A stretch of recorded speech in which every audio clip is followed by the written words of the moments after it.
So to make this cake, I'm using a 13 by 9 by 2 inch baking pan, just because it's simpler, and if you're not used to baking, you might find it easier than trying to bake a layer cake in terms of frosting it. First step to making a good cake is being really sure you grease it properly. There's nothing like a great cake that won't come out of the pan. That is the first step to a definite failure. So in doubt, more butter rather than less, and you'll find that I butter very generously, given that butter is one of my favorite ingredients.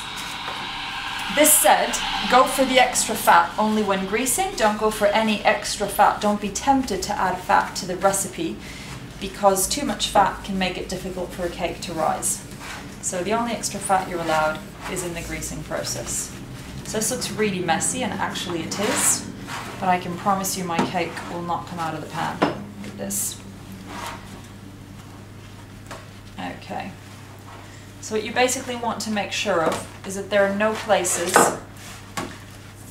where you risk having a greaseless streak, especially taking care of corners, nooks and crannies. Once you've got enough butter, flour your pan, nice and easy by just sprinkling it with a lot of flour. And then, as my mother taught me when I was about 7 years old, shaking it over the sink to avoid making a mess, essentially. She would also criticize my waste of flour.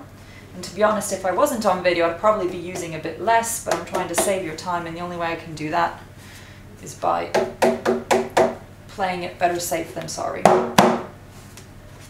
Okay, that's it. Your cake pan is greased. I can promise you this cake will slip out like a gem.